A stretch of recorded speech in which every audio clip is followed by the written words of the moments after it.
Você tá sofrendo por algo que você não pode mudar? Você perdeu noites de sono tentando mudar a opinião de outras pessoas? Ou talvez você tá constantemente ansioso por um futuro que você nem sabe se realmente vai chegar. Isso te soa familiar ou coisas parecidas com isso? Talvez você tá gastando a sua energia nos locais e nas coisas erradas. Epiteto, um dos maiores símbolos do estoicismo, ele começa um dos seus livros com uma frase muito inspiradora, eu diria.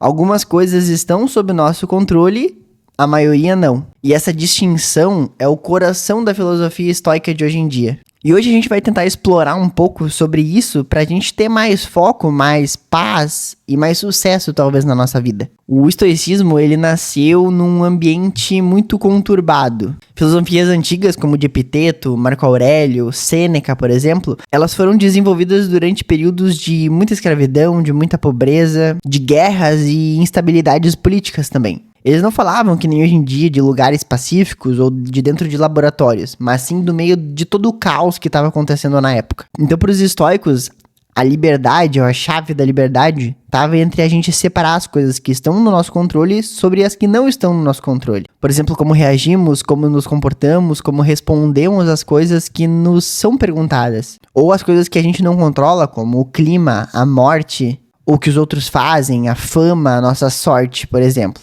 E essa divisão, ela era mais do que uma teoria na época. Ela era um estilo de vida que eles levavam. Vamos deixar claro, segundo os estoicos, a gente só tinha real controle sobre 3 coisas apenas. Os seus julgamentos, as coisas que você pensa sobre alguma coisa, as suas escolhas, o que você decide fazer ou evitar de fazer, e as suas atitudes, como você age diante das coisas perante o mundo. Tudo o restante disso não tá ao seu controle.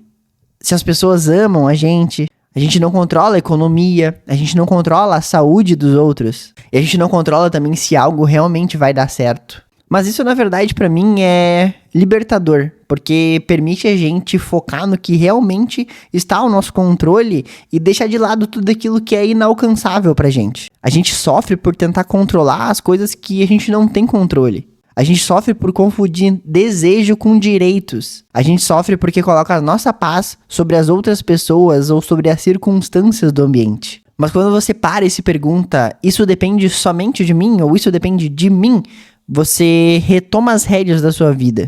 Vamos tentar aplicar um pouquinho mais na nossa realidade de hoje em dia tudo isso. Alguém falar mal de você ou de alguma coisa que você possa fazer, você não controla a língua das pessoas, mas você controla a sua dignidade ou a forma que você vai agir com essa opinião.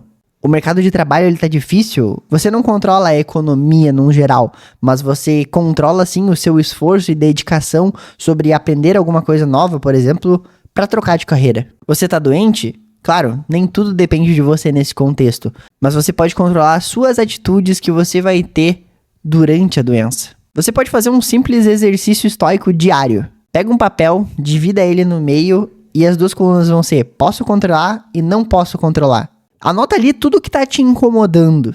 Então mude o foco para o lado esquerdo da folha, que é onde vai estar escrito posso controlar. Esse simples hábito que você vai fazer, só de colocar isso no papel, pode mudar muita coisa na sua vida. A gente vive na época da hiperconectividade, da pressão social, da comparação com as outras pessoas. Mas essa sabedoria estoica, ela é um antídoto para essa era moderna. Você não precisa ter o controle sobre o mundo inteiro ou sobre as pessoas. Você precisa ter controle apenas sobre a sua própria mente. E os estoicos, eles nunca prometeram felicidade eterna, mas prometeram uma liberdade interior. E isso é muito mais poderoso do que uma garantia externa do mundo. A pergunta que fica pra gente é: o que você tá tentando controlar hoje? E o mais importante, se você controlasse apenas as coisas que você tem o controle, como que a sua vida se alteraria? Então começa pequeno, olha para os seus pensamentos, veja as coisas que são inalcançáveis e mantenha-se firme no que é seu dever. Porque no fim, como dizia Epiteto, não são as coisas específicas que nos perturbam, mas sim a nossa opinião sobre elas. Então assuma o controle do que você pode controlar e deixa de lado todo o resto.